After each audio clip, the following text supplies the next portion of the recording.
Moraï Verabotai, Shalom Aleichem. Nous allons dédier notre étude à la Refoua Shelema de tous les malades d'Israël, plus particulièrement pour Esther Batzari, chez Ishlach la Refoua Shelema. Alors aujourd'hui, nous nous intéressons à la paracha que nous avons lue le Shabbat qui est passé, la paracha de Kitavo. Alors, cette paracha, bien sûr, est connue par le fait qu'elle contient 98 malédictions. Ces malédictions qui nous sont détaillées dans le cas où les Béné Israël ne respecteraient pas l'alliance qu'Akadosh Baruch Hu conclut avec eux. Cependant, il y a également au début de la paracha une mitzvah très intéressante qui s'appelle la mitzvah de Bikurim. On va en parler. Les versets de cette paracha commencent de la sorte. Vehaya, et ce sera. Alors Rashi nous a déjà expliqué dans plusieurs endroits que lorsque la Torah s'exprime en ces termes, Vehaya, il s'agit de Lachon Simcha. Quelque chose de joyeux va nous être décrit. Par contre, lorsque la Torah dit Vayehi, alors là, on parle de Lachon Tsara, malheureusement de quelque chose d'un peu moins drôle, d'un peu moins amusant, qui nous sera décrit. Mais dans ce cas-là, aujourd'hui, nous lisons Vehaya, qui t'avoue la Haaretz, et ce sera quand tu arriveras, quand tu viendras vers la terre, Asher Adonai Elohecha noten lecha nachala, que Dieu, ton Dieu, qu'Akadosh Baruch Hu, que Yudke Vavke te donne, nachala, en héritage, en partage, veirishta, et tu hériteras de cette terre, veyashavta ba, et tu résideras dans cette terre. Très bien. La promesse donc qui a été faite à nos avot va donc se réaliser. Les Bnei Israël vont rentrer en Eretz Israël. Velakarta mereshit, et tu prendras mereshit kol peri adama. Tu prendras les prémices, c'est-à-dire les premiers fruits qui vont sortir de la terre. Asher tavi me'artsecha, que tu amèneras de ta propre terre à toi. Asher Adonai Elohecha, que ton Dieu Elohim noten lach, te donne. Vesam tabatene, et tu mettras ces fruits, ces bikurim, donc c'est ce qu'on appelle les bikurim, les premiers fruits qui sortent de la terre, on appelle ça les bikurim. Tu les mettras dans un panier, et tu viendras, et tu iras, vers l'achta, et tu iras, el amakom asher ifrach Adonai Elohecha, vers la place qu'aura choisi ton Dieu, les shaken shemosham, afin de faire résider son nom là-bas. Alors clairement, on parle, tu iras où ? Tu iras à Jérusalem, tu iras au Beth Amikdash. Alors nous avons peut-être déjà expliqué, mais nous le rappelons, pourquoi la Torah ne dit jamais expressément Yerushalayim. On ne voit absolument pas dans la Torah cette façon de s'exprimer lorsque Dieu parle du Beth Amikdash et de Jérusalem. Et il y a pour ça deux raisons. La première est la suivante.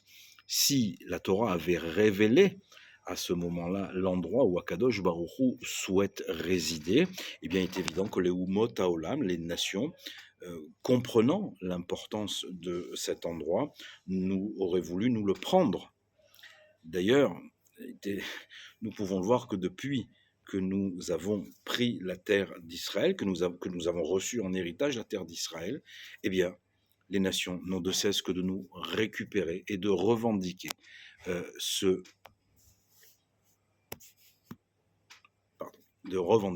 cette Jérusalem que tout un chacun veut s'octroyer. Or, Akadosh Baruch Hu ne le souhaite pas. Et c'est l'une des raisons pour lesquelles, eh bien, la Torah ne dit pas expressément Yerushalayim. Deuxième raison, elle nous concerne plus précisément. En effet, il va y avoir un partage qui va être effectué lorsque les Béné Israël auront conquis la terre de Canaan. Eh bien, il y aura un partage, un tirage au sort qui va partager la terre. Et il est évident que si la Torah avait dit en amont, ce sera à cet endroit-là, à Jérusalem, sur telle montagne, que résidera Kadosh Baruch Hu, eh bien ça aurait créé des discussions, des discordances, des mérivotes, des querelles au sein du peuple juif, et il est hors de question que ça se passe comme ça. C'est les deux raisons pour lesquelles, rarement, pour ne pas dire jamais, la Torah ne parle précisément de Jérusalem comme étant la place où les Shaken Shemosham, où Dieu fera résider son nom. Donc cette mitzvah de Bikurim, nous l'avons compris, elle vient nous expliquer qu'est-ce que nous devons faire lorsque de nos terres sortent des fruits. Eh bien, ces premiers fruits, les premières pousses. Alors, la mitzvah est très intéressante parce que elle est expliquée dans plusieurs endroits dans le Talmud. Concrètement, dès qu'il sort un fruit de la terre, eh bien, la personne l'entourera d'un fil afin de se rappeler que c'est évidemment celle-là, ce fruit-là, qu'il faudra amener en réchit, un peu comme l'a dit le Passouk, mais réchit kol peri, du prémisse de tous tes fruits. Alors Rachid nous explique plusieurs choses à ce sujet, notamment qu'il ne s'agit pas de 100% des fruits, mais notamment des espèces spécifiques à la terre d'Israël, la date, la grenade, le raisin, l'olive, le blé, etc., etc.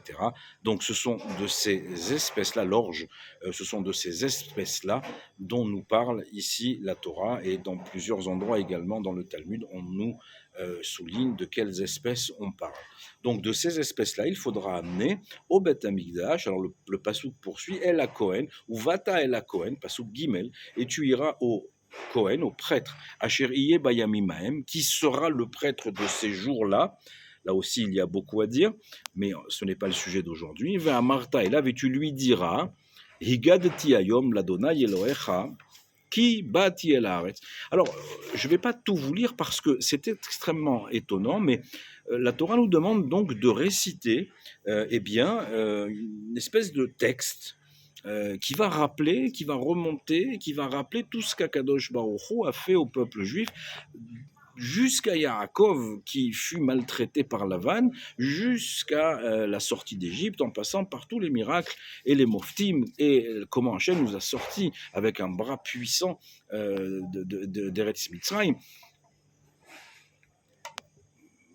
On peut se poser la question, on peut comprendre, j'ai une récolte, je la partage, ou je remercie Hachem pour cette récolte, mais quel est le sens de toute cette liturgie, de toute cette déclaration qui fait 4 ou 5 versets, si ce n'est plus, je n'ai pas exactement le chiffre en tête, mais Rachid nous dit donc à ce sujet, c'est intéressant, à propos de Vea Martha Elav, Rachid nous dit une chose très simple.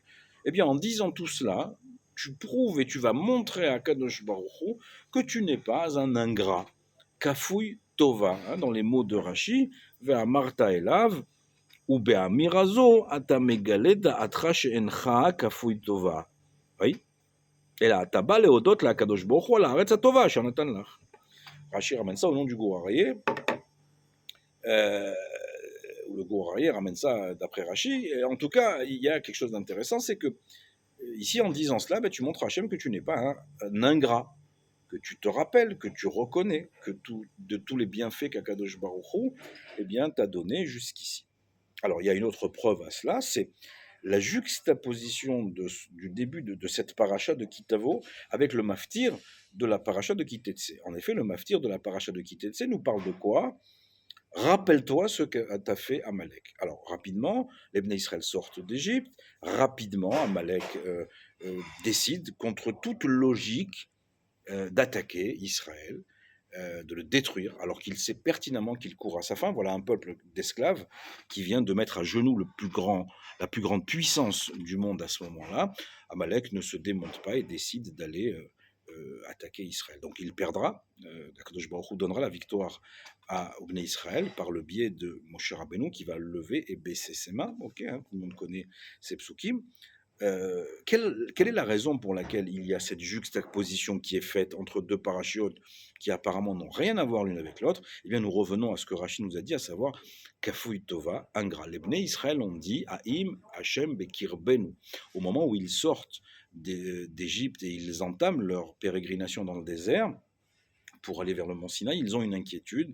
Comment allons-nous boire? Comment allons-nous manger? Est-ce que Dieu ne nous a pas abandonnés? Alors à cette question, il y a une réponse très claire qui arrive. Elle s'appelle Amalek.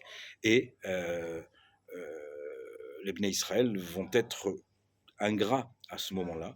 Kafouy Tova. Vont déjà oublier que pendant plus d'un an, d'après certains midrashim, Akadosh Baruch Hu a changé le monde par le biais des plaies, qu'ils sont sortis libres après 210 ans d'esclavage, et ils se posent la question, est-ce que Dieu est parmi nous? Alors nous ne jugerons pas cette génération, mais on explique tout simplement pour quelles raisons ces deux parachiotes sont juxtaposés. Voilà donc cette mitzvah de Bikurim qui nous explique qu'est-ce que nous devons faire pour montrer à Kadosh Baruch Hu que nous ne sommes pas des ingrats. Bien. Cependant, il y a, Moraï Verabotai, une explication qui nous est ramenée par le Rav Shmuel de la yeshiva de Keter Shlomo à Bnei Brak. Il y a une explication qui est ramenée donc par Rav Shmuel au long du Hor à Kadosh Achaim, le Rav Chaim Ben Attar, une explication qui est extraordinaire et qui colle parfaitement à la période que nous vivons actuellement, c'est-à-dire la période de Elul, qui nous, je vous le rappelle, nous sommes à une semaine aujourd'hui de Rosh Hashanah. Et cette période revêt une importance fondamentale puisqu'elle nous permet de nous rapprocher d'Akadosh Baruch Hu, atteindre le sommet avec Yom Kippour, donc une préparation de 40 jours pour les Sfaradim qui vont pendant ces moments-là réciter les Slichot tous les matins. Donc il y a une volonté importante d'être près d'Akadosh Baruch Hu, il y a une volonté d'Hachem d'être près de nous également, puisque nos maîtres nous disent, à Melech Basadi, on a déjà dit ça, le roi est dans le champ, il vient savoir finalement qu'est-ce que tu as à dire. À l'approche de ce jour, c'est tellement important, tellement terrible, tellement incontournable. Yom Hadin, le jour du jugement. Il y a énormément à dire là-dessus, mais le Or HaChaim nous dit, regardez, Ve'aya ki tavo el haaretz, ce sera lorsque tu viendras sur la terre qu'Akadosh Baruch Hu te donne, et tu prendras ve'la karta mereshit kol peri adama asher tavi me'artzecha. Tu prendras donc les prémices, en tout cas les premiers fruits de ta terre. Nous dit le Or HaChaim Akadosh quelque chose d'incroyable. Nous dit ici on parle de quoi? On parle de Olam Haba. On parle du monde futur. Lorsqu'à 120 ans, tu viendras pour hériter de la terre. Alors, de quoi on parle? Dans plusieurs endroits dans le Talmud, il est marqué Kol Israël yeshlo chelek laolam haba. C'est également l'entête, ou en tout cas l'introduction de toutes les Mishnayot dans le Pirkei Avot, dans le traité, dans le Maxime de nos pères, qui est un traité de Moussar, d'éthique. On nous dit, attendez, n'oubliez pas une chose, Kol Israël yeshlo chelek laolam haba. Le Or HaChaim nous dit, voilà, ici, on a une preuve.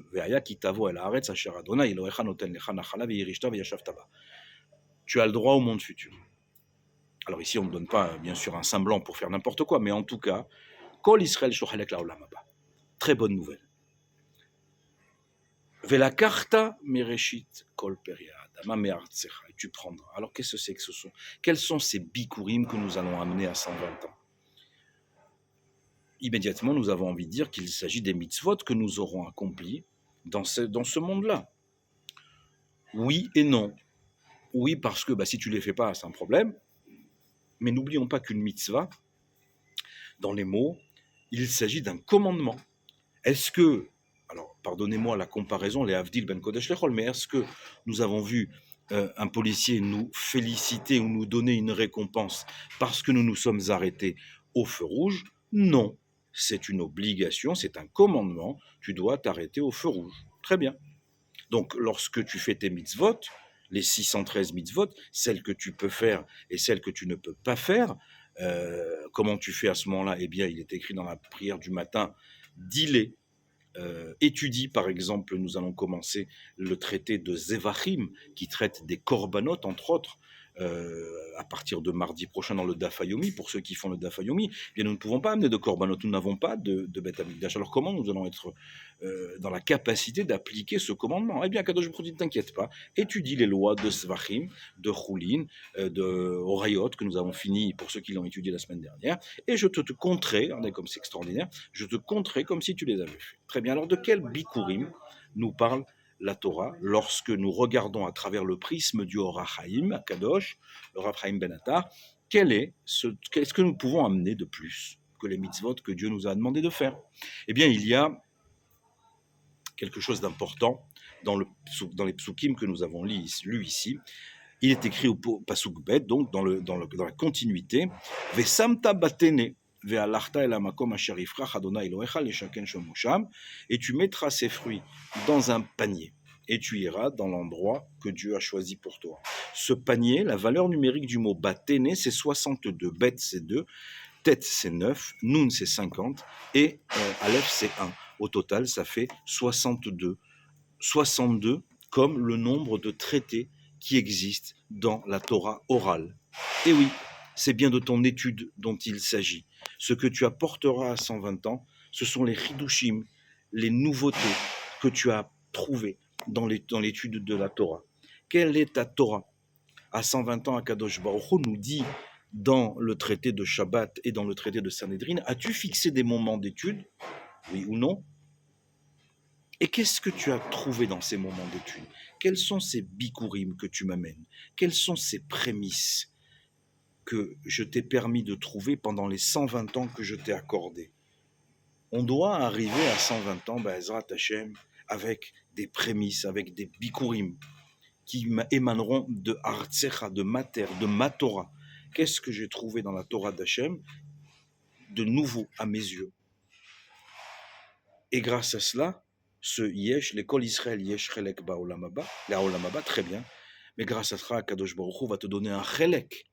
Mais de quel Chelek souhaites-tu hériter là-bas? Celui minimum que chaque juif aura de toute façon, puisque c'est un engagement d'Akadosh Baruch Hu, c'est une promesse d'Hachem, mais peut-être que tu peux obtenir encore mieux. Peut-être que tu peux obtenir grâce à ces bikurim, eh bien, grâce à ces prémices que tu auras ramenées à Hachem, peut-être que tu pourras récolter encore plus. Alors, Moraï Varabotaï, je le répète, quel est le message finalement qu'on a envie de donner ici? Bien sûr que l'étude est essentielle, puisque nous disons également le matin, Velimud Torah Keneget Kulam. Il n'y a rien qui arrive à l'étude de la Torah en termes de mitzvah. Tu étudieras jour et nuit. Cette mitzvah d'étudier vaut toutes les autres mitzvot, nous disent nos maîtres. Donc, bien sûr, c'est pas un chidouche. Ce qui est un chidouche, c'est que il nous appartient de découvrir des choses. Il nous appartient d'apprendre par nous-mêmes. Bien sûr, nous avons nos maîtres de mémoire bénis, que leur mérite nous protège, mais il nous appartient, Rabotaï, de trouver des chidushim et de les amener à 120 ans, afin de bénéficier encore plus des largesses de la Kadosh Baruch Hu. Alors, je pense qu'arriver aussi proche de Rosh Hashanah, j'avais dit également dans un chiour précédent, la volonté d'Hachem est de voir qu'est-ce que tu vas proposer pour l'année suivante. Pourquoi dois-je mériter un an supplémentaire?